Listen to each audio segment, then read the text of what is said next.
Gotta be here with the channel open, waiting for it to go live.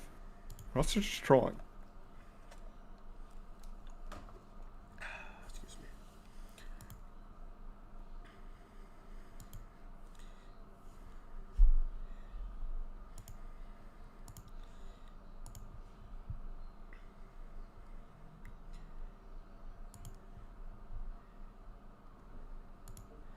Okay, let me do that for a second. Okay.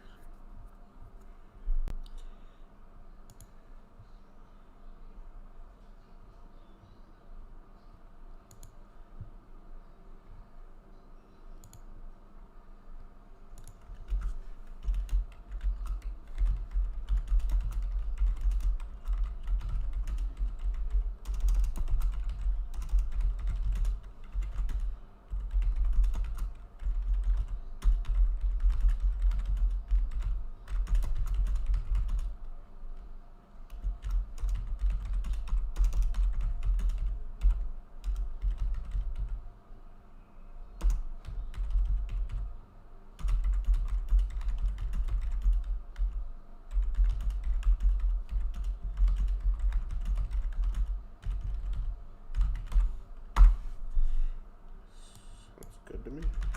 Okay.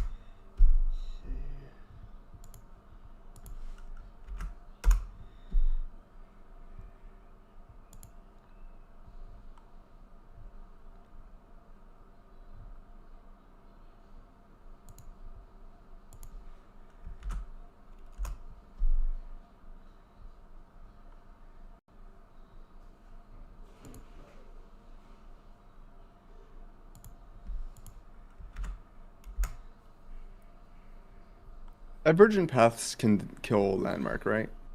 Yeah. Straw Just- or destroy. Yes. Yeah, okay. I've literally only seen it. No, actually, that's not true. There's a cool No, I've actually literally only seen it draw Star Spring or Targon Speak. That's the only times I've seen it be used.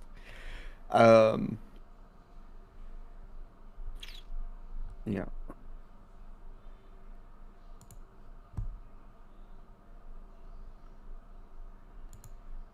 I'd like to see them make more or kill landmark cards. Facts. Or actually Yeah. now, with a lot of the landmarks they've just made, obliterate a landmark. Because like the sarcophagus, that kind of thing, if you destroy it, it just pops the effect. So I'd like to see a few more obliterate landmarks. That could be interesting.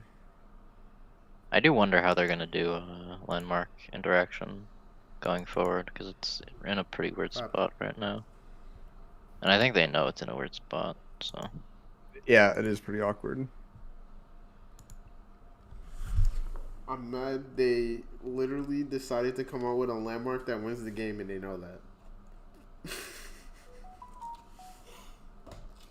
Oh wait, we have two. Oh yeah, you're right. Star Spring too. Yeah. Oh man. And the one landmark that seems like the best win the game landmark that's not an actual win the game landmark, being the Sun Disk, sucks. That's facts. I want to see on this Literally list draws this Sun Disk 0 mana. Sundisk used to be here on this list. It We used can talk to about be? Sun. Is it just, Yeah, we could talk about Sundisk. Is it We just could talk about copium Sundisk. though? I think it's just copium at this point. They'll keep buffing it until it's not copium and it's hopium, okay? I think all they did was nerf it, right? They've nerfed the Zero, so. Yep. Yes. All they've done is nerf it. When they came out with the Ascended thing, I was like, this is so cool. I played like 400 games of Monoshima. My And then I God. was just Really like, did. on Twitter, I was like, I'm challenging myself to make Masters with Monoshima. That didn't happen. I tried so hard. I love that deck. I swear, me and Grandpa Roji have more games on Mono Shreema. Well, it might not be true anymore. Probably the first like 2 months after Shreema came out, me and Grandpa Roji have to have the most games on Mono Shreema than anyone else like on Earth. We were constantly just like editing deck lists and just spamming games. Jeez. I probably have like 600 games on Mono Shreema. That's dedication right there, bro. I loved it. I loved it.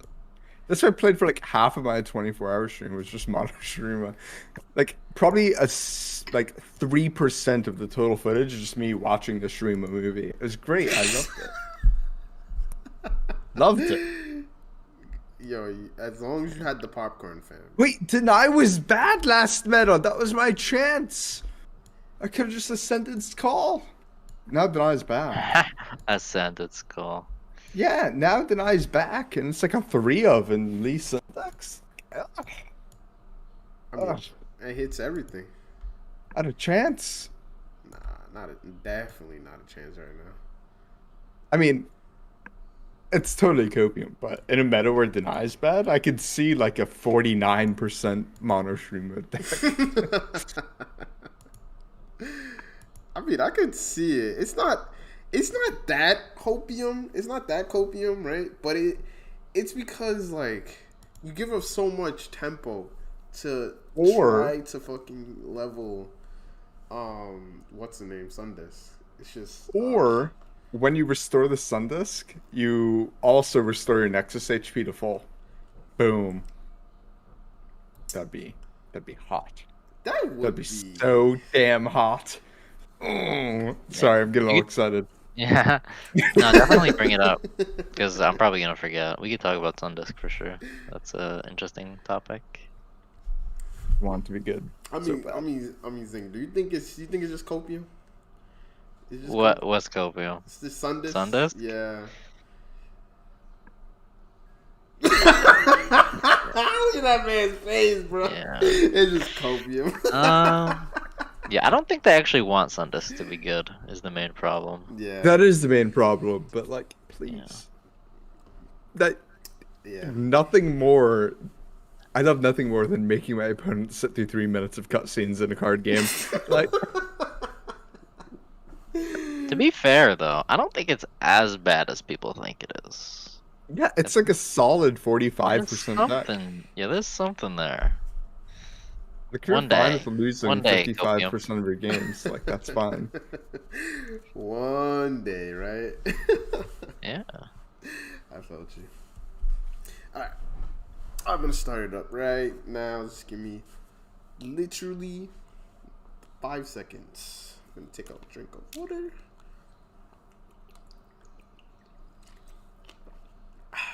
Okay. So I'm gonna start it in 5, 4, 3, 2, 1.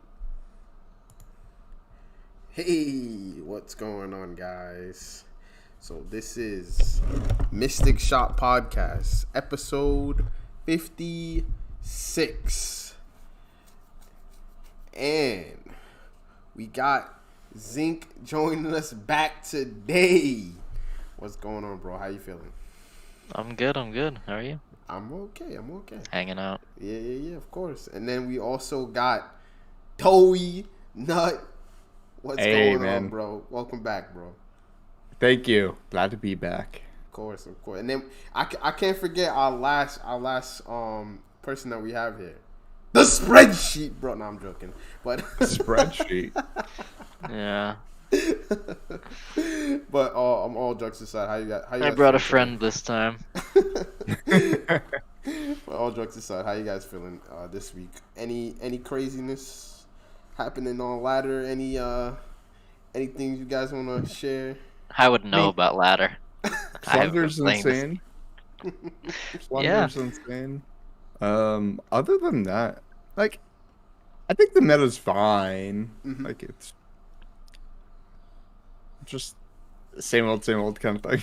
Yeah. No, I think the meta's fine. I mean, I've been playing a bunch of ladder, but we can get into that, of course, in our topic that we got for this week, guys. We're gonna go over some wish lists spreadsheets today. And also, of course, we're gonna talk a little bit about ladder, a little bit here and there, what it has to do, what basically, more or less, what some of these changes could change in ladder and stuff like that. So, you know, I'm hyped to get into these spreadsheets because, yo, our boy Zinke over here, he put a whole bunch of work into making them. So, I mean, he doesn't want it to, you know, people to just look at it and be like, oh, you know, what's this? Like, bro, obviously people want to see the spreadsheet. Like, he put work into it, so I want to present it in the best light possible. But before we get into the spreadsheets, bro, I have to do the YouTube stuff. I apologize, guys. If I don't, then nobody's gonna know, bro. So for all the YouTube people, don't forget to like, comment, and subscribe. Zinke's links will be down below. Doughy Nuts will be links will be down below. Check out these guys. Zinke always posts some amazing stuff on his Twitter, and Doughy Nuts streams sometimes, so you gotta check him out, bro. Yeah, I stream like every day on Thursdays usually. Whenever whenever something big doesn't happen like in life, then I stream every day, pretty much from 8:30 p.m. Eastern time until midnight or so. And then a little more on the weekends whenever I feel like streaming. But yeah, I stream every day except Thursdays, so come check me out. Yes, sir. His links will be down below. I don't know. And I mean, we asked Zinke before, yo, Zinke, has anything changed? Are you streaming, bro? Are you a streamer gamer? I am not a streamer gamer, not right now, no. I'm not even a Runeterra gamer right now, if I'm being honest. I haven't played this game in a while. I'm still chilling in Platinum 2, hanging out, vibing, you know? Yeah. I felt that. I haven't played this game in a while. Okay. It just kind of feels stale to me right now. No, I was gonna say, so before we get into like the spreadsheet, why do you think you haven't been playing a lot right now? I think, so it's actually kind of interesting. So we're coming off of the last balance patch was the patch that buffed, Lux. And Lux is one of my most played champs. Yeah. One of my favorite champs. And then we get Jace, which is like a whole Lux support kind of archetype. And I haven't basically played at all, since then. So I think the main reason why is because the patch, I think, didn't really. I think there was a couple goals with the patch, and I think some of the goals were hit, and some of them less so. I would say the main thing the patch did was it kind of killed Nami. Nami was kind of this monster, and now she's kind of absolutely gone. Chopped up the sushi, fam. Right now. Chopped up the sushi. Yeah. Fed it to the sharks. Yeah. So there's that, and there's the change to Scion to where he's a bit more aggressive now of an archetype. But other than that, I don't really think any of the balance changes actually had an impact on the meta. Trying to think of any specific ones besides those big ones. There was the Draven Nerf. Yeah. Maybe it was the lack of Nami, but I think Plunder kind of got more, I guess, relatively powerful than many other things. Do you think that was because Nami's gone? Was Nami holding back Plunder before? Like, I'm not sure why. Like, I play a lot of Plunder. I'm like, wow, this is really good. Why do you think it's more prevalent now than, in the previous meta? That's a bit hard to say. I think it's because people are kind of realizing how strong of champions Sejuani and Gangplank are. Right. And how if they're leveled, especially on curve, you kind of just can't deal with them most of the time. It's extremely hard. Somehow that deck always seems to have more and more champions just coming out of the deck. Yeah, the champions are just super strong. It's just like a super stable, like powerful deck. Like Monster Harpoon's an incredible card. It just has a bunch of strong cards. And it's just well-rounded. I don't think it's like this monster of a deck. It definitely has counterplay. And there are decks that are very good into it. But it's just super solid, and I would say it's like if you were to think back to like old metas, it could be like the Shen Fiora of the meta, Right. basically, where it's just like True. a super powerful, super stable deck that you can just win most of the time, because most matchups are good for you, even if they're not like super favored. Like there's not a lot of like, oh, I win 70% of the time. It's just Yeah. like I win 55, I win 60% of the time, and it's Or- just Or solid. when you lose, it's like 48% to Yeah. 52%. Like it gets crushed by like Zed Poppy and like Thralls. But like other than that, it doesn't have really bad matchups. So it's a very like you said, a stable deck, especially for either your third deck in a lineup for tournaments, or if you just want to grind ladder and not be unfavored into pretty much anything. Um, yeah, that's what I've been grinding with. So definitely. Yeah, super solid. Nah, I think it's a really solid deck. And to answer your question a little bit more, Dory, I personally don't feel like Nami was holding back GP said necessarily, but I think just like Zinke said, people just started to like, oh wait, this deck is bad. Wait, GP Sedge is good. Okay, let's play this deck now. I think it was more of that. But I mean, GP Sedge was always there, right? It was never not a deck. It was always there. It was just like, wait, but this Nami deck is crazy though. Yeah, that's also true, right? It's kind of been like around every once in a while. And then if I recall correctly, when Sivir Auction Ionia came back and people were like desperately trying to find a deck that beat it, Plunder kind of came back to the forefront of everyone's mind. And maybe it was just like good the whole time and people just weren't on it. Who knows? Right? Yeah, honestly, who knows? But I think like you were alluding to just now, the meta isn't, and also like to leap off of what Zinke was saying, the meta is like in a weird place right now, right? Because a lot of things that the patch was supposed to like shake up or hit hasn't really moved, right? Other than like maybe Nami, like that's pretty much like the only deck that like moved. It's basically off the top. It's not even a tier. Probably I don't know if you guys agree with this. I wouldn't even say it was a tier 3 deck now. It's non-existent. Like it's completely It's completely like not even a deck Like, anymore. right now, it's as real of a deck, at least in terms of presence on ladder, as like the TFFLios deck. Right? It's gone. Yeah. Literally gone. I thought you were gonna say Sundisk. See, chat.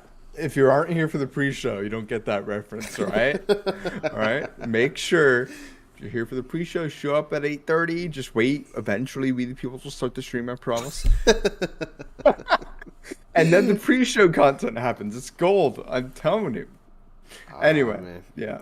But Oh yeah, I completely forgot. There was this whole dragons thing here. yeah, I was just We can about to talk get about into dragons a little bit. Yeah, I was literally just about to get into it because I'm like, I know they did like they've been pushing dragons for a long time, right? And then they finally like gave it the right buffs and then buffed this 3 mana. They literally gave it like a freaking win condition at 3 mana. and then It's still not great. and it's still like okay at best. Yeah. That's wild. How you guys feel about that? I think dragons is a super cool deck. One day I think it will be good. That day is not. That day is not today. The problem is most of the dragons are just bad. We need new dragons that are not bad. Screeching Dragon. Screeching Eclipse Dragon is Yep. only good because it lets you play Aurelion Soul. Yep. Other than that, White Flame Protector. Yeah, the decks are running White Flame because they just need another dragon. Yep. Yeah, and then though I think the one with Spell Shield might actually be good if it gets like a little more, right? Because Spell Shield is just such a nuts keyword. Fact. And they can't give it Overwhelm, right? No. There's no Or way else they can that's give it. too good. I don't know. It's just like Making that dragon like a 5/6 could be interesting. Just That would making be it like a interesting. 5-mana 5/6 like Raven. They made Raven a Mm, 5/6. They could do that. that's I true. don't know if that would. I mean, that would be interesting. I mean, I'm sure they probably tested it, and they're probably just like, all right, this is just like way too much. They haven't, right? Like True. Maybe they haven't. I'm very critical of Riot at times. But like there are a lot of things, especially when you're trying to find buffs of things that like they might not have tried before. Just simply because like It's it so might be small. hard to think of, which is why I'm so excited to see these things. Celeste, do you want to like pull this up? Yeah, let's show What's them the going on here? list. Let's show them the list, bro. Let's get into it. All right. So, Zink, did you want to go over the first list, or did you want to go over the current list first? I think going over the tweet is probably better first. Copy. All right. So I got that on screen right now. So, excuse me. Starting with Demacia. Of course, we got at the top. We got the girl that is holding up Demacia. We got the Yordle that is holding it down for her. Yeah, it's time for Poppy to die. We got the Yordle that's holding it down. We're cutting her at the legs, fam. So she's going from a 4-3 to a 2-3. How you guys feel about that? So I like the change. I think Poppy needs to be hit. I think right now she's just simply just the best champion, best in slot. If you throw Poppy and a bunch of Bandle City cards in the deck, it's probably a pretty good deck. Facts. Which is a problem, right? I think that deck building shouldn't be so easy, I guess. So she needs to get cut down. Bring her down to a 2-3. I think it's a very appropriate change. It gives her synergy kind of back with the Lulu, which is kind of cool.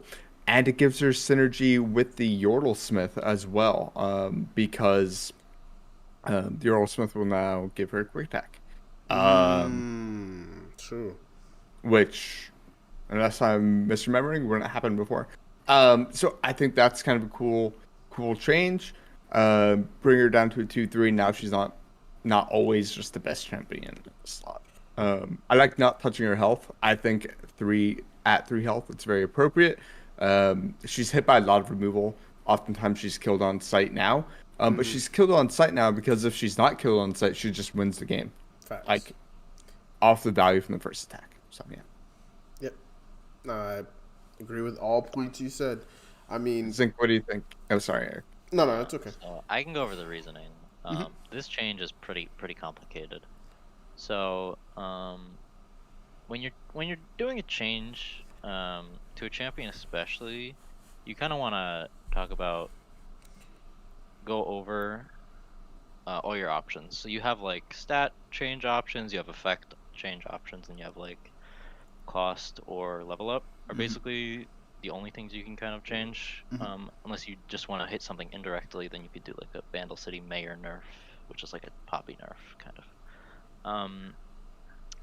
So with this change, the main idea here is I do not want to touch her effect at all, because I think that her effect, first of all, there is very important design concept here, which is I guess I would call it something like it would just be consistency, right? So if Poppy has this package, which you mentioned a bit in the Yordles. So she has the Yordle Squire, and then the Yordle Ranger is the other one, which basically reads the exact same as her effect, except one gives quick attack, the other one gives only health, I believe. Yeah. Poppy gives +1/+1. So the idea is you don't want to change the way her effect works. So you could do things like make it not buff herself, or make it,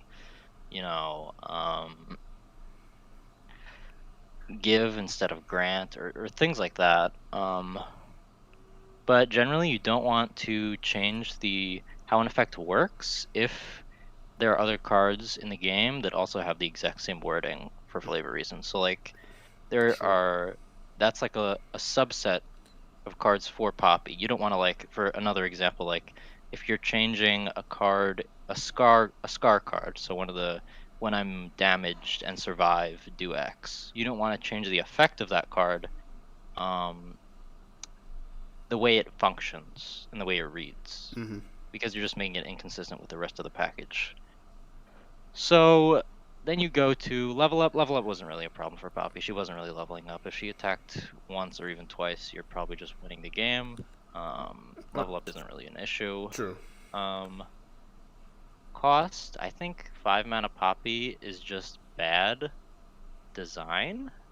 And the reason I say that is because it messes up how Poppy wants to play and what she wants to play with. So she wants to be like this tempo card that you build a board, you play her on 4, and then you swing and buff everything. And that kind of early aggressive game plan. Making her 5 mana just makes her like a mid-range card, basically, which isn't really what she wants to be doing. She's too expensive for the early game plan, and she doesn't really do... I don't think it's a good change long term. And then we go to sort of what I arrived at, which most people are saying like 3/3, which is okay. I don't actually think 3/3 would do much, mainly because Poppy's always getting blocked when she's attacking. So the attack isn't like super relevant, unless you have like a 5 health thing on turn 4, which we'll talk about lecturing over later. Yeah, but the attack isn't super relevant. And then she's still buffing literally everything else, because everything else by that turn doesn't really have 4 attack, right? Especially in the deck she's being played, everything has 3 or less, so she's still buffing Lulu, she's still buffing Zed, she's still buffing everything. So I arrived at 2/3 because I wanted her to be more niche. I wanted her to fit in an archetype, but I didn't want her to fit in everything. And right now she just fits in everything. She's taking over Tarek's spot in not Tarek, Jarvan's spot in the Tarek deck, in the Aegis rally deck. She was taking over Quinn's spot in Scouts. Facts. She's just yeah. People have been. She took over Lulu's spot in Zed Lulu. Yep. She took over, I guess, Fior's spot, if you want, in like Shen Poppy has been popping up here and there a little bit. Yep, She's insane. She's just creating archetypes by herself too, right? Like the whole Lux Poppy deck, the Shellfolk deck. The Shellfolk, yep. Like there isn't really a reason why that deck should work. That deck is just a bunch of cards thrown together that are kind of good. There's not like a cohesive thing going on. So the 2/3 is important because it stops buffing the sort of mid-sized units and focuses her more on like the go wide, super small stuff. So things like the Yordle Smith, things like Mayor, things like the sort of package that she wants to be run in originally, right? Which I think is probably the best direction to take her. Now, if you're going to hit Poppy, you're hitting Demacia really hard right now, so you need to give Demacia a lot in return if you're going to hit Poppy. Yeah, I agree with that. So that was the other few changes that you made to Demacia. That's why you made sure they were pretty much buffs overall. Yep, all the rest are buffs. Yeah. Okay. So I like, first of all, I just like the way how you were able to explain like your reasoning behind the Poppy nerf, right? Because I feel like a lot of people just look at some of the cards and they just like, yo, bro, just nerf this card. Just end it. And end it all right now, bro. Just press the button, end it. But I like how you were just able to explain like how you were able to come to this reasoning of why Poppy should be a 2/3 instead of a 4/3. And I would like if some of these changes were to happen, I hope Riot would give you some kind of like, yo Zinke, we see you, bro. Oh my god. Listen, no, I don't need any of that.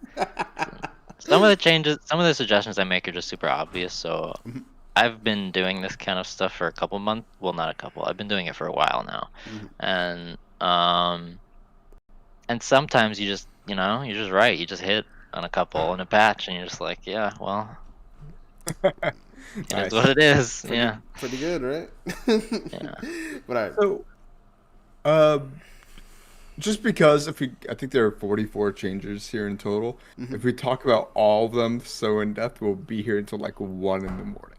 Uh, the next, so you gave some Demacius some compensation buffs for swift wing flight, and detain, and you gave Quinn, instead of being a 3/5, you gave her 3/3 in quick attack. Do you want to talk about that a little bit? Yeah, sure.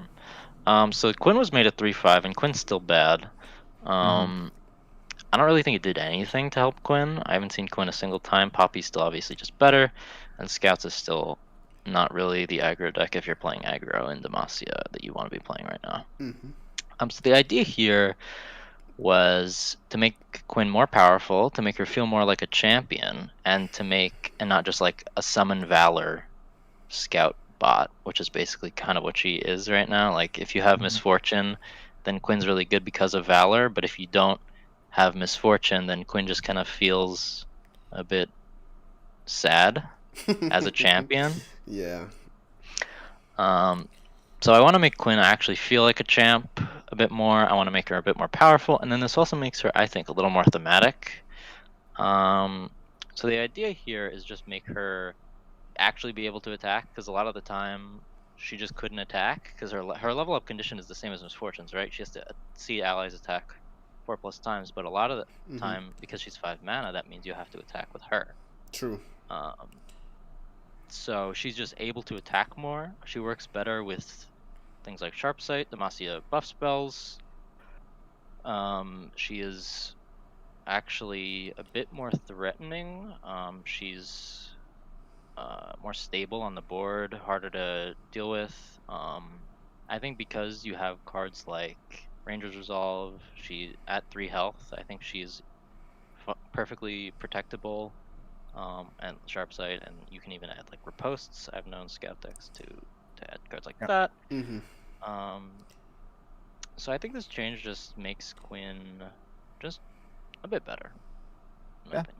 I agree. I think giving a unit quick attack is essentially giving a unit, you cannot Ravenous Flock me, at least so easily, right? Because it doesn't matter how much health that Quinn has, unless you want to put up to like 8 or something ridiculous. If she could just be Ravenous Flocked, and then killed eventually. So I like giving the quick attack to help preserve the damaged effect, especially with how good Flock is. And Scorched Earth is seeing like a bit of play now, so yeah, I like it. Yeah, no, I agree with that. I also like the change to make Quinn have quick attack, and it also fits her thematically. Like I just never understood why she did not have quick attack. They're kind of running into the problem where like, all right, does every ADC have quick attack? Yeah. And if the answer is like yes, it's like okay. And if the answer is no, then all right, how do we choose which one? It's hard, right? Because a lot of the champions in this game are very combat oriented, and so like, how do you make a champion work in combat? Slap quick attack on it. Yeah, I mean, it's just kind of how it is, right? Like they're kind of just forced to give champions quick attack that need to slap in combat, right? Like they're kind of forced to. I mean, they could also, for whatever reason, I mean, they've never done this before. They could add double attack to her, but like for what? Could like, actually circling back, like Twisted Fate is quick attack, but even still, like you're usually not attacking with him anyway. Just because he's how you win the game, you don't risk him at all. So like, take away from him, give it to Quinn. I like it. He doesn't need it. Come on. You know what? He could take him for the team, bro. He could take him for the team. All right, so now we're going into Freljord. Ember Maiden, 3/2 to 2/3. Braum going from a 0/6 to 0/7, but you also updated the level up from 10 to 8. I think that's a pretty good change, honestly, overall. I don't think that's gonna like super change Braum in my opinion. Do you have another opinion, Zing? I think you might be surprised at the man here. So the idea with Braum is basically supposed to be the wall, right? And True. right now, he isn't really a wall. He kind of dies really easily to most things. True. So the idea here is twofold. One, you want him to actually do something after to be a threat and to be relevant after he first survives damage. Because right now, you play him, he survives damage, you give him you get a Poro, great. He doesn't really do anything. He's just kind of there, right? This basically means that he can attack more aggressively, he can take damage a bit more aggressively, and then it's a bit easier to level him. So he's actually a legitimate threat if he survives like even 2 strikes from like 5 attack units or 4 attack units or some damage spells, any combination. I mean, 8, it might not look like a lot, but surviving 8 damage is definitely significantly easier than surviving 10. True. And then you also are just getting value sooner, right? Because you can get the Poro, you level sooner, you get the Poro sooner, you just kind of start doing Braum things. Yeah.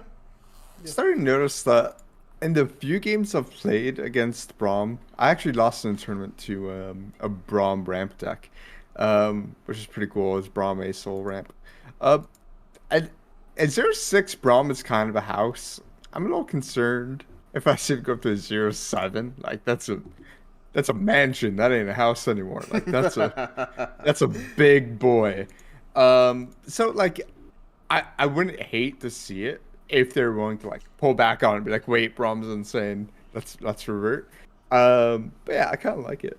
On this change list though, I think the most insane one for this Freljord section is the Omen Hawk becoming a 2-1. That is a pile of stats. Yeah, On a 1-drop. This change actually, shout out to Morp. This was not my idea. This was his idea. And I like it a lot. He brought up that Freljord 1-drops are all bad, which is kind of sad. If you think about the region, just having really bad 1-drops, especially since Omen Hawk used to be like a staple, right? Facts. And now it's just kind of gotten Thrown to the side. power crept by a ton of different, like you have basically 1 mana 3/3s and things like that. Yeah. So I think this change is just good because Freljord's in a really rough spot right now. It just helps out a ton of different things that you can do in Freljord. Things like Ash decks, things like Vlad, Braum kind of styles of decks, any kind of mid-range or kind of even maybe elusives, possibly, like things like that. It just helps out. So yeah, I mean, it's definitely a bundle. It's a scary one, yeah. Yeah, it's like, whew. I think this change puts this card in line with like one of the best 1-drops in the game. By the way, this makes this card one of the best easily. Yeah. Right next to like Treasure Seeker. Yep. Certainly. Definitely, 100%. Also, we can't overlook this Iceborne legacy. We can't overlook that. All right. Don't think I didn't see you sneak that one in. Cause I've been playing this game since it came out. Okay, sir. Don't think I don't know about Spider's Iceborne. Like, don't you think I don't know about that deck? Yeah, I remember that deck. No. I don't know about that change, bro. Burst speed? Yeah. Oh. So Iceborne used to be burst speed. Yeah, I remember. Used to be 3 mana burst speed, grant +1/+1. They changed it to 5 mana slow +2/+2. And I think ever since they changed it, the card hasn't seen an ounce of play anywhere. Nope. Not even in memes. Just a really weird change. But I kind of like the idea of it. So,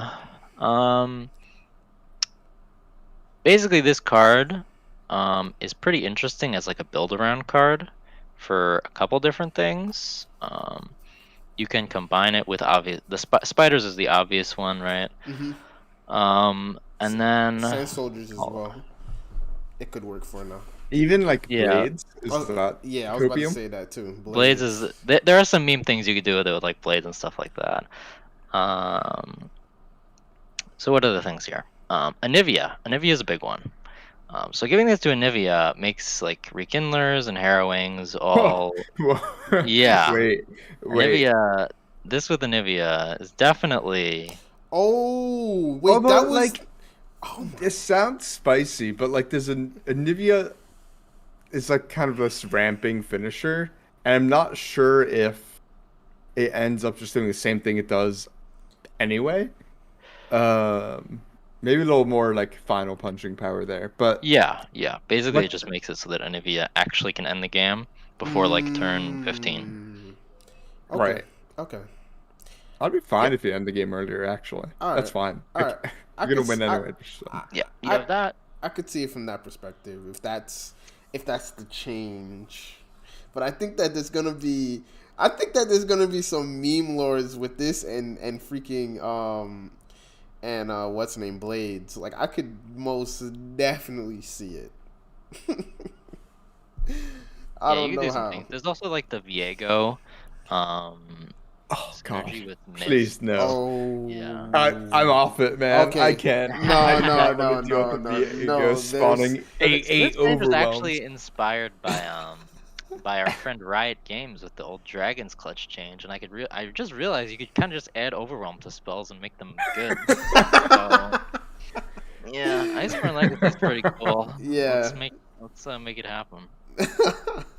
Nah, that one's a definite spicy one. But all right, let's get into Noxus here. So we only got 4 changes. I mean, the biggest one here is obviously Scion, right?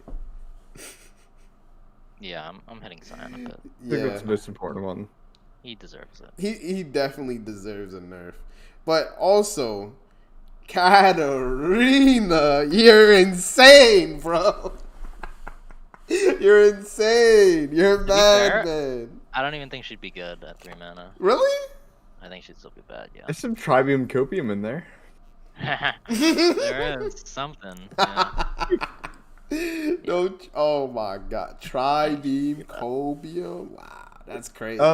Riot said this a couple times. She's a hard one to balance because with rallies, there's a fine line between like oppressive gonna be tier 0 and like dog, which she is right now. Yeah. There's also the problem of interaction, where if you don't have the answer to Cat, then she can kind of just run you over a bit. I don't actually think, and I think they've also said this, at least one of the devs has said this, I don't actually think Cat would be broken at 3 mana. The problem is, I don't think they like the play pattern in general, so they just want to keep her unplayable. I think that, I think that she'd still be bad, which is why I think the change is actually good, because she wouldn't actually be like super competitive, so people could try her in a bunch of different things. And it would be fine. Some might even be decent. The main thing about 3 mana Cat is, yes, you're rallying, but you're basically killing your own board every single time you attack, and then you're also spending unit mana on rallies, which is huge compared to spell mana. Facts. It means you can't develop a board. Mm-hmm.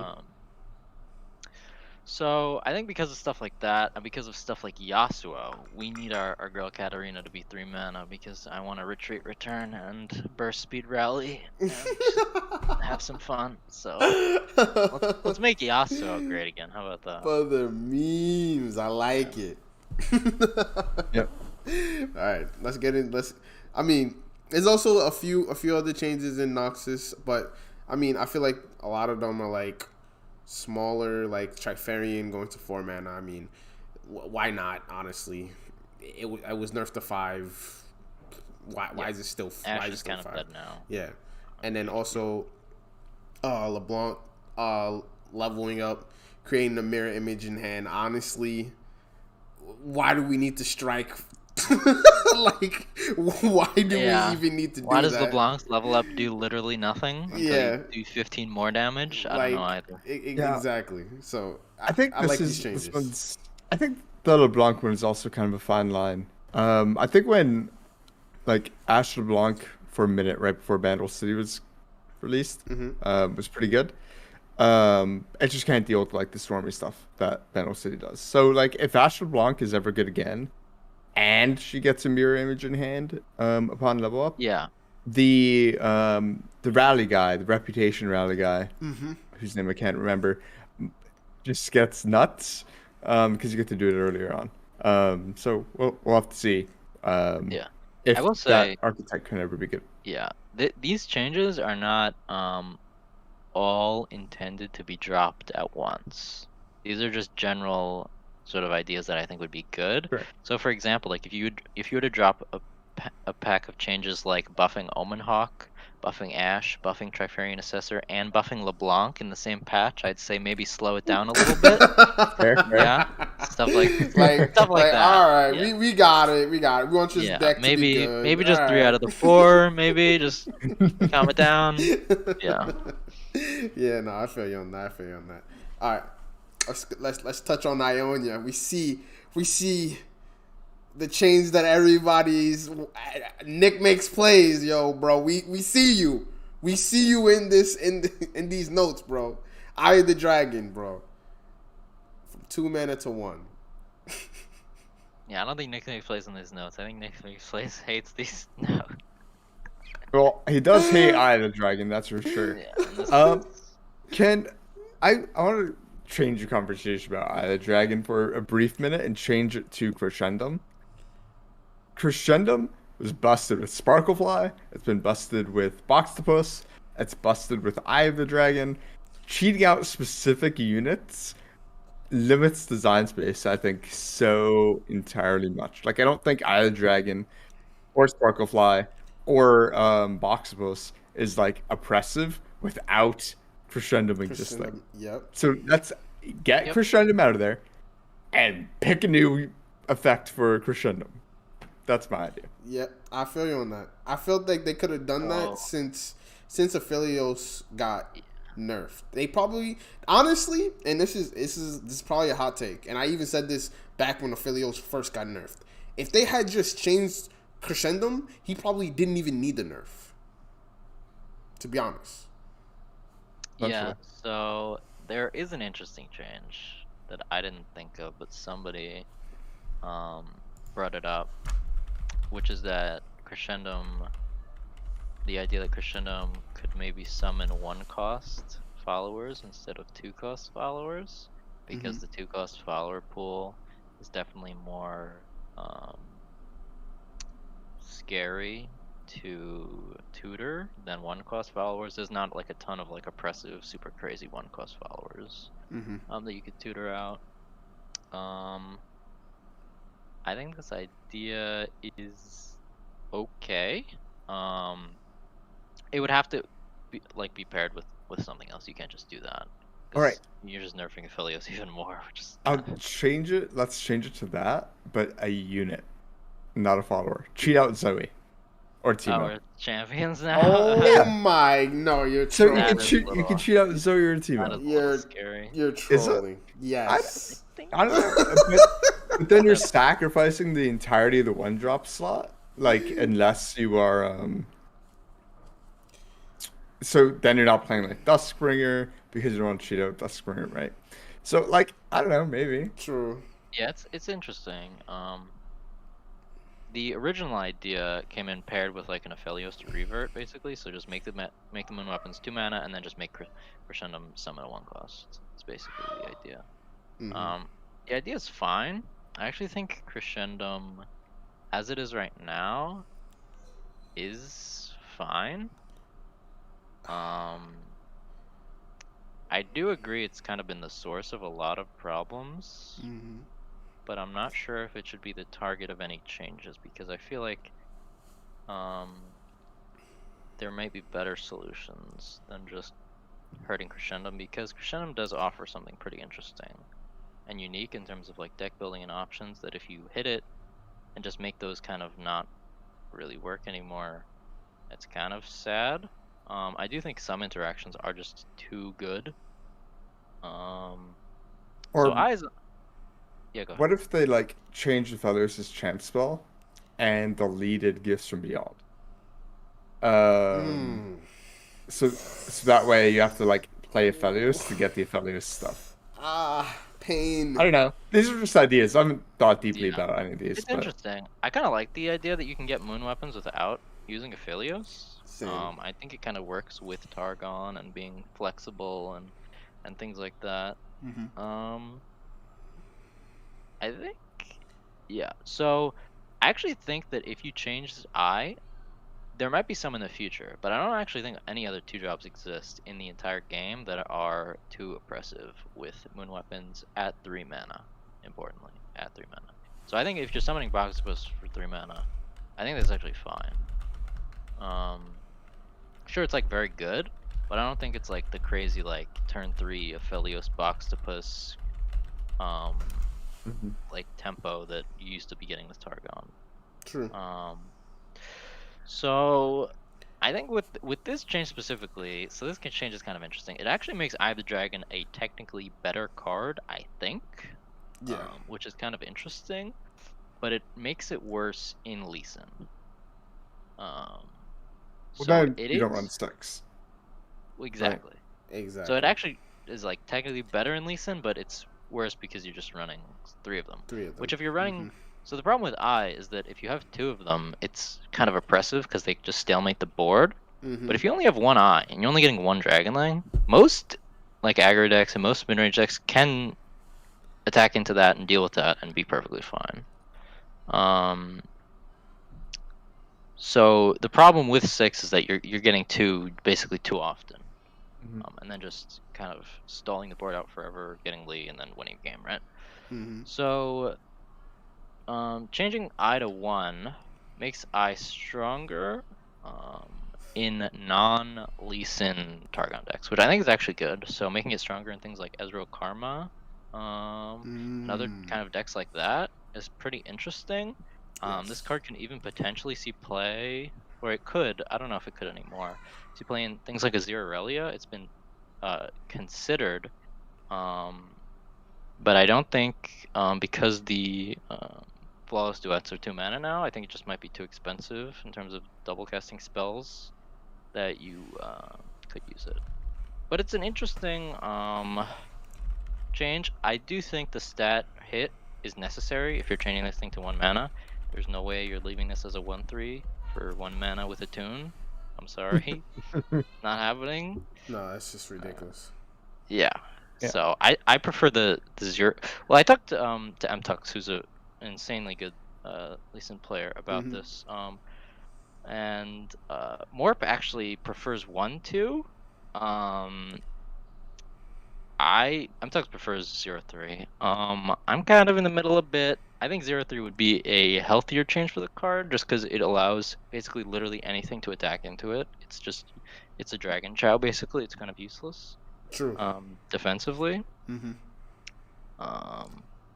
But it also isn't like Mystic Shotable or super easily removed. So you can still pre-commit the mana on the spells and then summon Dragonlings reliably enough against most things.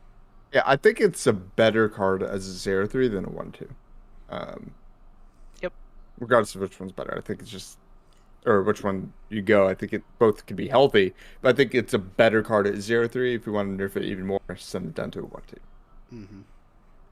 No, I can definitely see how this will, like you said, not be as good in Lee Sin, but it might, who knows, it could spawn a whole different archetype of Ionia decks, to be honest, because Ionia, like, literally, other than Lee Sin, like, what other good Ionia deck has even played Eye of the Dragon? Well, there is one, and it's a Lux deck. Lux Karma. Lux Karma. Back in the old, Yeah. Mm-hmm. Lux Karma, and this card would be at 1 mana would be very good in that deck. True. I will say. Especially Speaking as of a 0/3. Shadow Isles Ephemeral Copium. with Ionia. Copium. Something Yeah, could I be mean, there. yeah, it's not completely terrible. It's probably not good, but like that's a meme. That's a YouTube video, right? Like, No, yeah, for sure. That's Yeah. definitely a YouTube video. But also I think we can group like all the changes for Ionia into like basically you wanted to try to change Eye of the Dragon, right? But then you also looked at different cards like Fury of the Fist. I do not know if that card can go back to 3 man. I'm not even gonna lie to you, because the things that it made happen, I don't know. I don't know if the meta is ready for it. I hard disagree with you. I Really? think I was astounded and shocked and like offended that Flurry of the Fists ever got nerfed.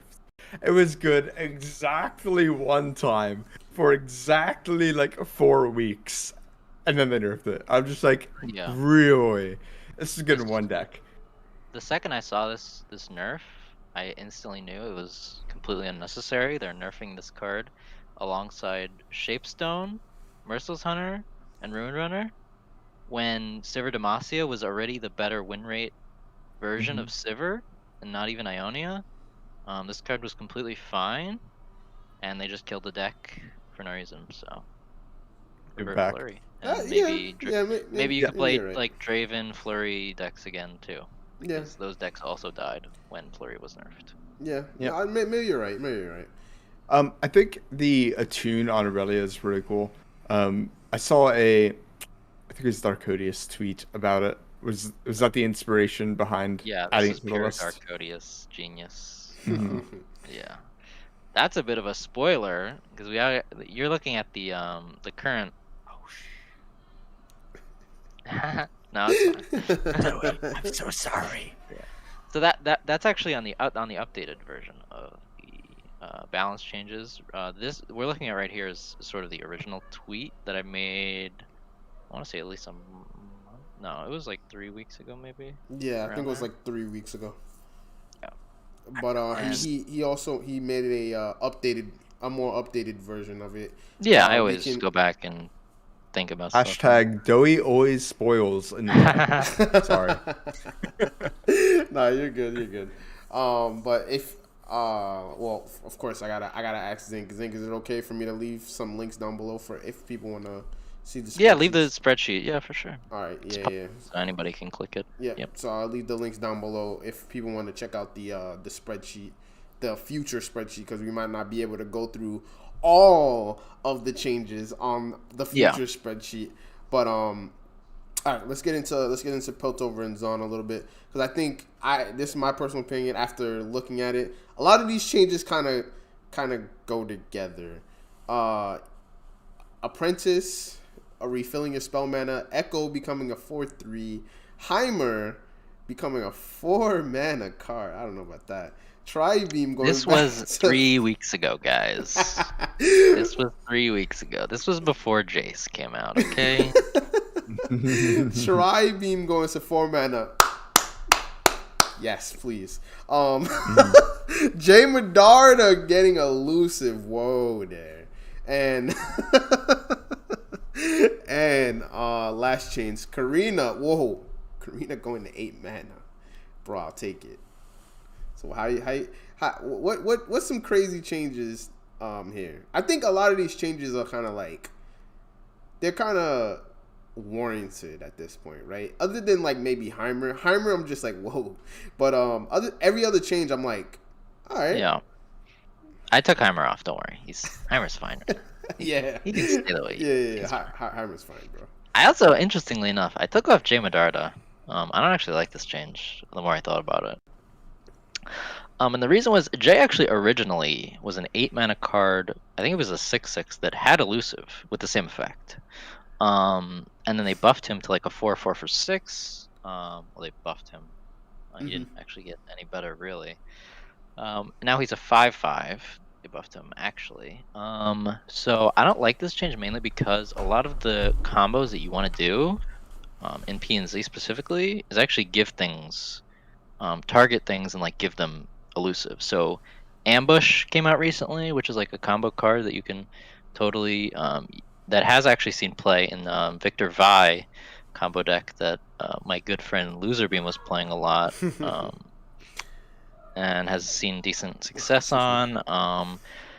There's that. There's obviously the Allegiance like Sumpworks map kind of thing, and then the other kinds of decks you want to be using Jay on, you're just giving him Overwhelm with things like Blade Fragments or things like Targon with gems, Zenith Blade, kind of things like that. True. So I don't actually think giving him Elusive is a good idea. If anything, like you can buff his stats again, maybe like make him a 6-mana 6/6 with the effects, probably be fine. But I think in terms of buffing Jay, I think buffing cards around him would be much better than buffing him. So for example, I kind of replaced him with a Victor buff that we might talk about a bit later. Okay. Which I think is actually pretty cool. Okay. I can definitely see that. And then also, of course, Tri-Beam going to 4 mana. I think they over nerfed this card. That's just my personal opinion. I don't actually think they did. I think the nerf was warranted at the time, but then Tri-Beam got a lot of other nerfs because of Draven Scion. So I think reverting this change now is perfectly fine, and I also think that this kind of goes in line with the idea that removal in general should just be better because it's not very good right now. True. So a couple of these changes have kind of been with that in mind. We haven't gotten to a lot of them because we kind of haven't gotten to a lot of the removal regions, but Detain earlier was one of them.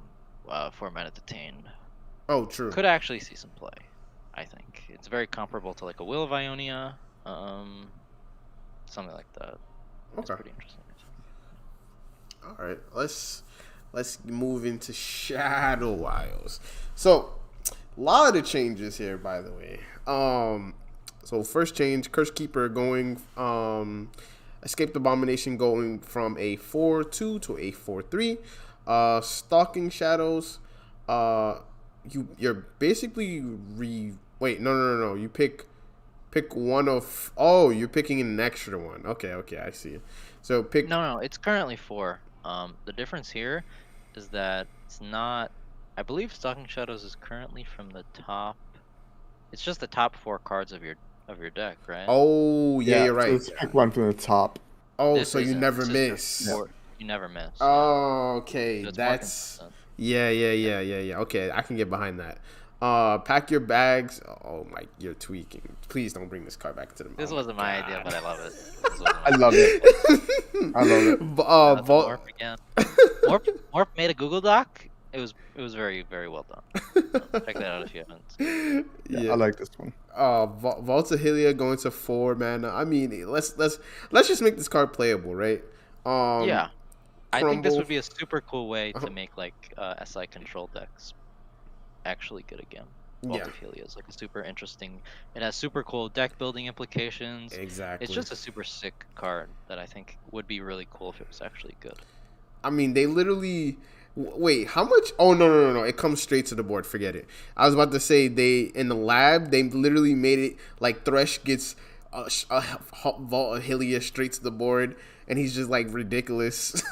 Like sometimes he's like the gatekeeper of your whole run. Yeah. So like turns out turn 1 0 mana Vault of Hylia is pretty good. Yeah. All right. Also, Crumble going from 5 mana to 4 mana, just like you were saying earlier. Yeah. And landmark removal specifically a bit better as well. Also, Kindred going from 5 mana to 4 mana. She goes from a 4/4 to a 4/3 though. And when you slay a unit, mark the weakest enemy. If one isn't marked, round and kill all units with my mark. I'm sorry, I wasn't able to see the difference there. What was the difference? So the difference here is that you could actually mark multiple units in the same turn. Oh. So basically, okay. Kindred's ability is kind of really weird how it works. Some of the time, like, you're basically wasting it because the units would die anyway. So, for example, if you were to attack, they just block with Kindred and like 1 other unit or 2 other units, and then you just block with the unit that with your weakest unit, you just chump block something. You're just getting a free her mark isn't really doing anything, right? True. So you're just trying to prevent her from just getting 0 value, and then making her come down earlier and be cheaper, while also being a bit more interactable because her effect can be a little bit good if she True. is cheaper, Mm-hmm. especially. So I think all these changes just kind of make her a viable champion in the It region. kind of makes her level up condition a lot easier to Yeah. hit. So that's one Because you thing. can be killing multiple units with the mark in a single Yeah. turn. So the True. level condition might have to change. True. Yeah. Very easily can go to like 3 or something like that. Yeah. Mhm. And then last change, Vengeance going from 7 mana to 6 mana, just like Zinke said earlier. We're trying to make removal just a little bit Yep. better. Brings In this card in line with Minimorph, brings it in line with Sunburst. True. It definitely does. So is there anything you guys want to talk about from Shadow Owls, or could we move on to Bilgewater? Yeah, let's go for it. All right. So the beast below going from a 4/4 to a 4/5. Gangplank getting nerfed. It is warranted, guys. Don't say it's not. Gangplank going from a 5/5 to a 5/4. And Wistfray going from a 3/8 to a 5/8, and when summoned. That changes. I think that changes the card a lot, actually. That last change. That changes the card a lot, actually, because it's when it's summoned and not on play effect. Yeah, there's this one specific interaction that is for, and it's for Bayou Brunch. Just trying to make the card a bit higher synergy with the deck that it's supposed to be played on. Okay. Makes sense. That change scares me. I've only gotten destroyed by Wisefry Wisefry once. I was just like, this card is nuts. Why isn't everyone playing this card? So with that in the back of my mind, see that be a 5/8? 5/8. That's a big boy. It's 6 mana, by the way. So Mm-hmm. a 5/8 for 6 mana is completely overstated, ridiculous stat line. This card is allowed to have a ridiculous stat line for 2 reasons. One, this card is also vulnerable, which is a negative keyword that this card innately has. True. Which allows it to sort of be over the line. So if you're to think about cards like Golden Narwhal, it's just a 2/3 elusive, but it also has vulnerable, so it's allowed to sort of just be a blanket 2/3 elusive. Where if you were to compare that card to a card like Lunari Shadestalker, I think, is the 2/3 Nightfall Grant Me elusive. Mm-hmm. It would just be a strictly better version of that, but it has vulnerable, so it's like a trade-off. Okay. So you're allowed to be a bit overstated because it has vulnerable, and then the second reason why it can be a bit overstated is because its play effect is technically a negative effect. You're damaging your entire board by 1. So if you were to think about cards like Crimson Awakener, the 4 mana Noxus 5/5, that when it's summoned it deals 1 to all other allies. Mm-hmm. That card is a 4 mana 5/5, which is obviously overstated. It's allowed to be overstated because it's damaging your whole board. True. It was just like a negative effect. So with those things in mind, Wisefry used to have I believe not even stats. So if you were to like math out the stats, so for 6 mana, like the obvious stat line is like a 6/6, right? It's like the standard for a 6 mana card, which is 12 total stats. This had 11 total stats, so I'm bumping it up to 13, which is slightly over. And yeah, I think this card. So the idea here is basically, I want Sorakatam Kench to have an option at least to win the game besides Starspring or Board Stall. I want it to actually be able to kill your Nexus, because right now the deck just, unfortunately, the way it plays, it just doesn't do that. That's not how it wins. True. Right? You're either just stalling the board with Tom, and all your units have too much health for your opponent to deal with, or you're winning the Starspring, right? So I just wanted to make the deck a bit more flexible in that way, and then Wisefry is off. He's obviously like a pretty cute addition in like some Freljord Scargrounds style deck with Bilgewater, which is kind of an interesting idea that some people have tried. It's more meme though, but yeah. Okay. That makes sense. And I mean, we don't really need to talk about Gangplank, right? Because you just snatch your health off from him, and it'll be fine. That's enough of a nerf. I think he's still probably like really good as a 5/4. Yeah. Yeah. Same. But he doesn't need that extra health. Targon only has 3 changes. We talked about Aphelios, kind of, sort of, but I'll start with him. Level up, it's changing from you've casted 4 moon weapons to you casted 2. Divergent Paths is going to 2 mana, and Star Springs is going from round end to round start. That one is so weird, right? Honestly, I feel like a lot of people always thought that Star Spring like checked at round start. I mean, at round start, but I feel like it wasn't until like people actually read the card and they were like, "Wait, this card actually can't win the game until the next turn." Yeah. So there are the way the card functions is mostly the same because the round end directly goes into the next round start, so it's kind of like the same thing, sort of. There are 2 main things that this change targets, which one is the round start effect allows, if you don't have any other way to heal something that turn, your Soraka, if you have a level 2 Soraka, the draw will happen on round start. So you'll just get that extra draw at the beginning of the round, which is nice. But the main reason this change is for actually a card that nobody has ever played called Stargazer, which is a 4 mana 3/4 with the text when you heal a damaged ally, give it elusive this round. Yeah. Yep. So basically, it's really weird that card doesn't work with Star Spring. Yep. At all.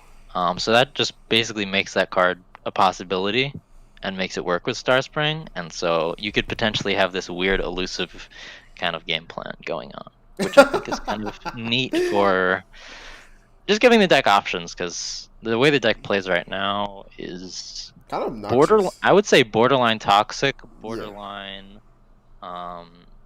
just unhealthy. Yeah. Your plan is to give everything elusive? Well, I want things to become more combat oriented and not That's like fine. this weird backline stall Not just game plan. Pass. Yeah. Pass. Like whenever you see a game where you're just passing, it's you already feel it and you're just like, damn, like this is not really interactable. Like your opponent doesn't really have interactability when you just press that blue button, right? Pretty much just waiting for them to mess up, and then you're just like, oh well, you're about to kill my Tom Kench. Well, guess what? Now he has 14 health. Enjoy. Yeah, now instead of that, he'll be elusive. Yeah. With 14 health. Yeah. All right, going into Shurima.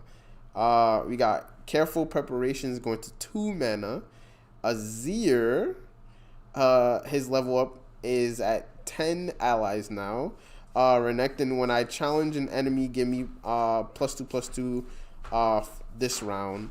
Inspiring Marshal going back to 5 mana. Woo, that's crazy. Kahiri to return, going to 5 mana. Excuse me, we're going down to a 3/3. And Nasus getting back fearsome. So I'm pretty sure Azir and Inspiring Marshal cannot happen in the same patch. I'm hearing I agree. Buried Sundusk. That's what I'm hearing. We get 3 buffs to that archetype. That is copium, and you know it. Anyway, with that being said, so one of these, go for it. I was just gonna say, I think you can buff Azir and Inspiring Marshal in the same patch. I think now Flawless Threat is 2 mana. I'm an Azir Valley hater, but I think Flawless Threat at 2 mana is chef's kiss, right? I think it's perfect. I think it's been perfect like this entire time. I disagreed with the vast majority of the changes they've made to Azir Valley other than that one. So I'd like to see the reverts on it. Okay. So one of these changes I actually took out, and it's actually the Azir change. because I've actually talked. This is another Darkodius influence, so it's not all me. Get mad at him if you want Azir to be reverted. But basically, right now in that archetype, Azir is actually the strong half of it. Facts. Aurelia is the weak half of it. Mm-hmm. And Azir at 10 is just leveling. He's just leveling way too fast. Even with two mana duets, he's still leveling on like turn 4 sometimes. Which is probably just not what you want to be doing, because you're kind of making it like the MF situation where like the deck is revolving around Azir. If you have Azir, you win. If you don't, you lose, kind of deal, because Aurelia isn't really good enough to fulfill that second role right now. So I think targeting Aurelia is probably better. And then I actually do like the Marshall change, because weirdly enough, when Marshall was nerfed, I don't know if people remember this, but the deck actually, it got better. Yeah, because they had the interesting bug fix with Aurelia. Yeah. Oh my! That was an interesting one. That tilted me so hard. Yeah, and then they released an interesting card called Defiant Dance that actually kind of became the best card in the entire deck. So there was also that. So I think this change the Marshall change is actually just good. It slows the deck down a bit, which is fine. And then it also helps decks like Azir Lucian, which I might also have another buff for in the new version, maybe. Okay. Looking forward to that. All right. Last set of changes to Bando City. Benamor getting a tune, lecturing Yordle, going from a 3/5 to a 3/4. Safety Inspector. When I'm summoned or round start, create a Inspector passed in hand. And Curious Shellfolk going from a 4/6 to a 4/5. I mean, let's be honest here. Shellfolk got a big butt. Like, honestly, let's be honest. All right. Yeah. So I can't, but I can almost guarantee you that like the lecturing nerf and the Shellfolk nerf are almost 100% going to happen almost that exact way. I want to say there aren't a lot of other ways you can hit those units that I feel like Riot would want to do over these changes. I could see Shellfolk going down to like a 3/5 if they really want to like make it a lot less good in combat. But I think a 4/5 would be completely fine. Yeah.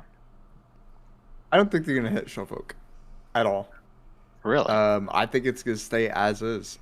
I think there are probably literally like 50 people on the Americas server who make Shellfolk work for them, and I don't think that Shellfolk is gonna get hit. I absolutely think Lecturing Yordle will get hit though. It's gonna be a 3/4. Like, I can't foresee a future where that doesn't happen. Yeah, facts. I don't. That's interesting. I don't see Lecturing Yordle not getting hit, but I do see them hitting Shellfolk. Like, maybe a 3/5, maybe, so that it can get like Culling Strike or something. But like, I don't know. Ash meta again. Yeah, wait. Now I like it. That's the only thing I could make see. Make it a 3/6. Let it get Culling Strike. 3/6. People would get so mad. Like, there's literally the 50 people I'm talking about would be like, they didn't even nerf the deck at all. And then they run into Doughy Nut playing Ashnocks. Wait. Hold on. Wait a minute. Yeah. Oh, man. But, I'll leave the links down below if anybody wants to check out the spreadsheet. We have a little bit more time to go over some changes on the new spreadsheet. There weren't a lot of changes, so it shouldn't be too long. Okay. 1 sec. Let me pull up the other one. Okay. Got it. So this is the newer one. Give me 1 second. Let me zoom in a little bit.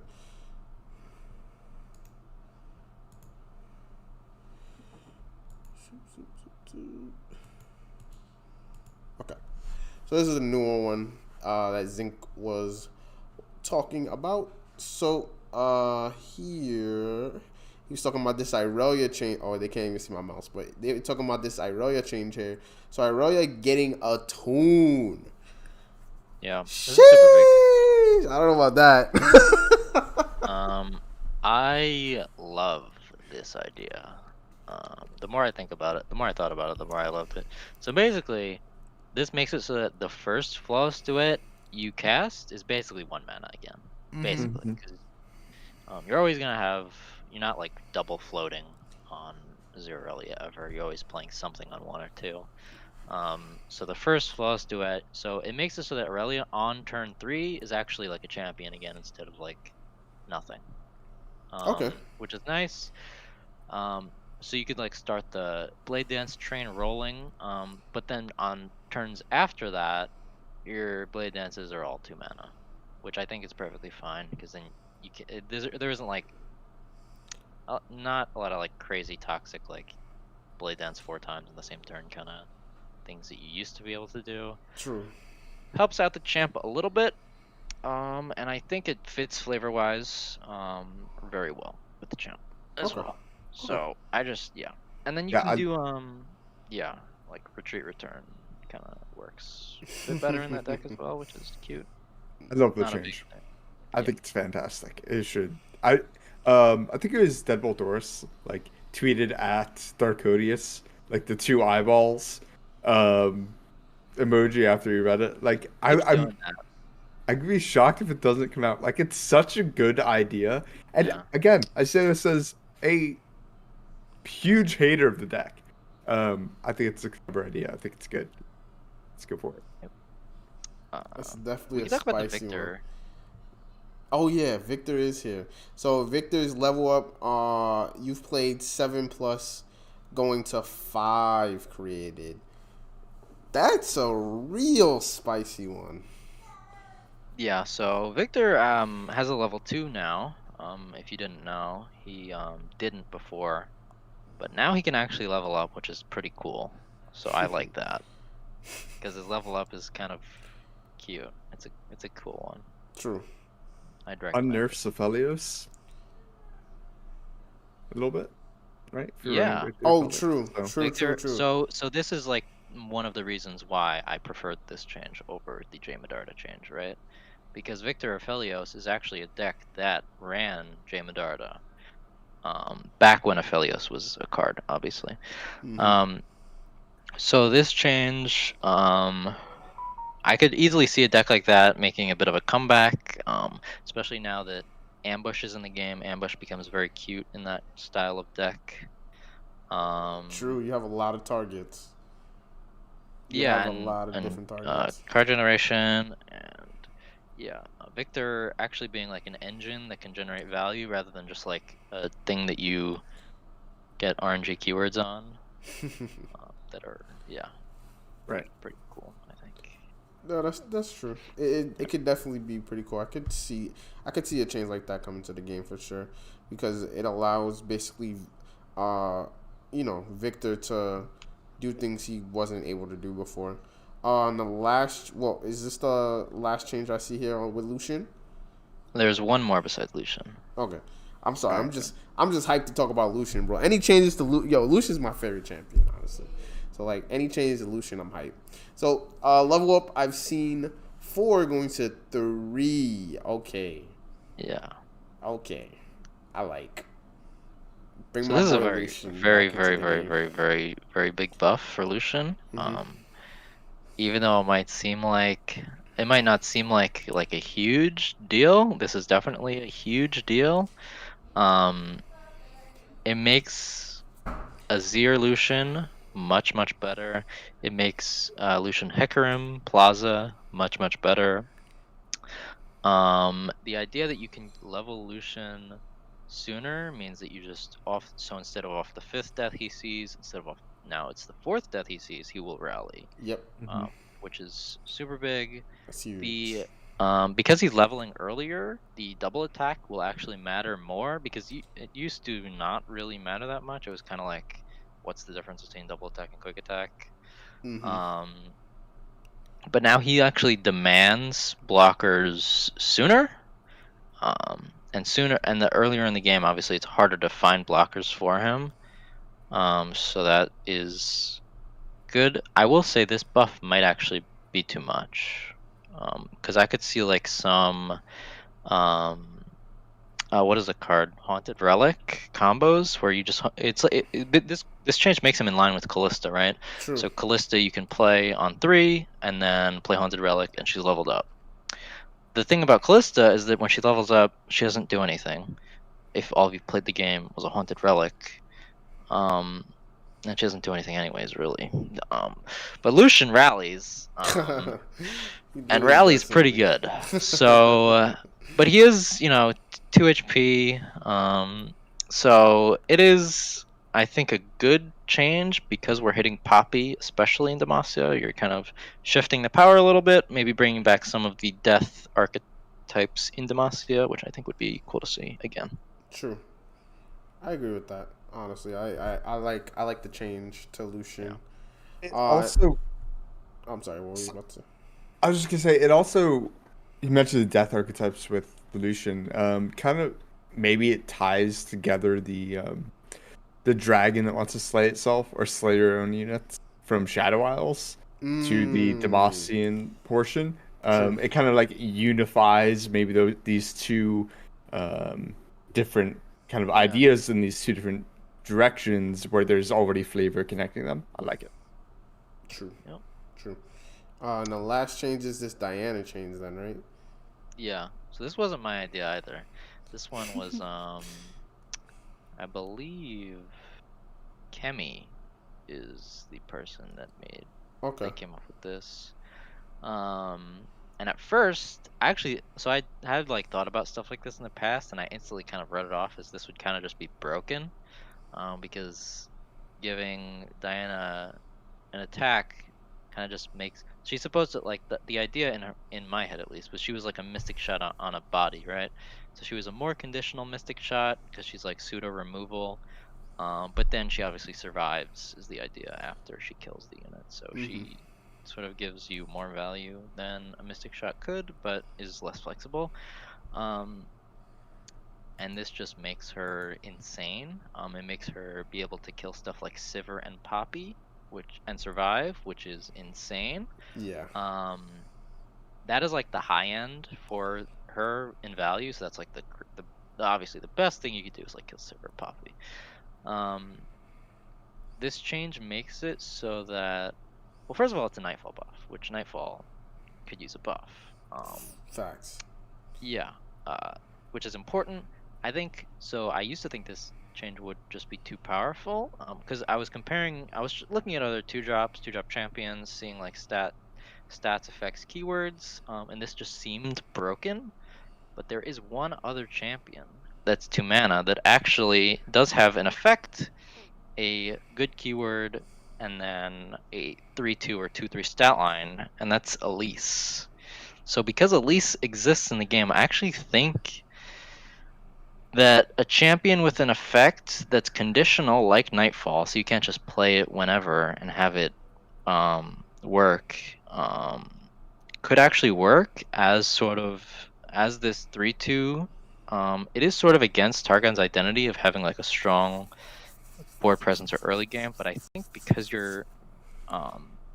it's a champion, and then because it's also Nightfall, which Nightfall is sort of the section of Targon that is more tempo oriented, that I think this change would be very good for Targon in terms of giving it more options, because right now Targon is, even with the recent buffs, is not seeing a lot of success. Yeah, that's definitely true. 100%. I don't think, honestly, this change is probably fine. Like, it is a little crazy, right? Or it can get a little crazy. Because, I mean, let's face it, Diana is kind of the glue holding together Nightfall. But, I could definitely see them buffing a change like this, to be honest. I could definitely see them changing. There was one other reason that I thought about that this change was fine, and it's because Pale Cascade was nerfed to +1/+1. So now that it's not +2/+1, and Diana's chance spell is obviously Pale Cascade, and decks are running Pale Cascade, that Diana's in, so you kind of have like 5 Pale Cascades in your deck. That it would be fine to make her a 3/2 because one attack was kind of removed from the champ spell, and then it's kind of like translated a bit. So, True. Yeah, sure. Sure. I could definitely see that. I'm on it. But all right.